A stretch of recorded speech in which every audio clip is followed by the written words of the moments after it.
अनन्य विश्वास के साथ भगवान की भक्ति करते रहे। और ऐसे ही श्री तुलसीदास जी महाराज हैं, आप इनके जीवन की कथा श्रवण करें। रामचरितमानस तो हम सभी श्रवण कर ही रहे हैं, आधार हमने रामचरितमानस का लिया है, लेकिन जिन्होंने रामचरितमानस को लिखा, ऐसे तुलसीदास जी कैसे तुलसीदास बन गए?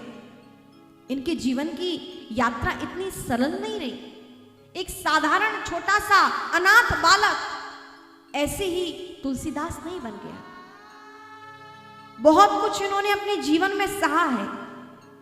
हम ऐसे तुलसीदास जी का पावन चरित्र आज श्रवण करेंगे कि इन्होंने ऐसी रामचरितमानस हम सबको दे दी कि हम सब अपने जीवन में उस रामचरित्र का आश्रय लेकर अपने जीवन को दिव्यता की ओर लेकर जा रहे हैं, जीवन की सार्थकता को प्राप्त कर रहे हैं। ऐसे तुलसीदास जी कौन थे? कहते हैं ये तुलसीदास जी भविष्य पुराण में भगवान शिव ने पार्वती जी से कहा था कि तुलसीदास कौन होंगे देवी? बाल्मीकि तुलसीदास कलौ देवी भविष्यति, रामचंद्र कथा भाषा रूपां करिष्यति। भविष्य पुराण में भगवान शिव पार्वती जी से कहते हैं कि हे देवी, साक्षात ब्रह्मर्षि वाल्मीकि ही कलयुग में तुलसीदास जी का रूप धारण करके आएंगे।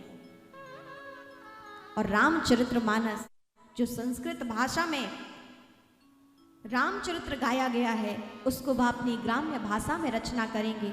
ऐसे हनुमान जी की कृपा से रामचरितमानस लेखन का उन्हें सौभाग्य मिलेगा। तो पहले ही भविष्य पुराण में भगवान शिव कह चुके थे अपनी इस बात को, और भक्तमाल में भी श्री नाभा गोस्वामी जी ने कहा है, कलि कुटिल जीवन रहित वाल्मीकि तुलसी भयो, कलि कुटिल जीवन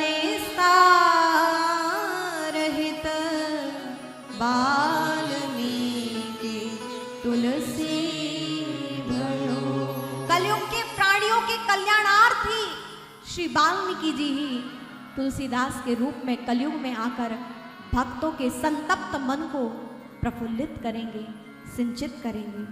और कहते हैं संवत्सर 1554 में श्रावण शुक्ल पक्ष में सप्तमी तिथि को श्री सरयू पारायण पारासर गोत्रीय ब्राह्मण के यहाँ, आत्माराम दुबे जी के यहाँ, माता हुलसी जी के यहाँ श्री तुलसीदास जी का जन्म हुआ। यहीं प्रयाग क्षेत्र के पास ही उनका जन्म हुआ, राजापुर ग्राम के पास। तो ऐसे तुलसीदास जी कहते हैं कि इनके पिता गांव के मुखिया थे। धन धान्य की तो संपत्ति की कोई कमी नहीं थी, मुखिया थे गांव के। माता हुलसी देवी परम दिव्य गृहिणी, इनकी यहां कोई संतान न थी। तो खूब इन्होंने तप किया, आराधन किया, भगवान का अनुष्ठान किया, और उस तप बल से श्री तुलसीदास जी का इनके गृह निवास पर जन्म हुआ। महापुरुष एक बात कहते हैं कि इस अस्तित्व में, इस संपूर्ण ब्रह्मांड में ऐसे ऐसे साधक, भजन करने वाली आत्माएं इस आकाश मंडल पर भ्रमण कर रही हैं, लेकिन वो सोचती हैं कि हमें इस पृथ्वी पर कोई ऐसे श्रेष्ठ तपस्वी दंपति मिले, ऐसे कोई पति पत्नी हमें मिले जिनके यहाँ हम जाकर, जिनको माध्यम बनाकर हम जन्म धारण करें और तपस्या कर सकें, भगवान का भजन कर सकें।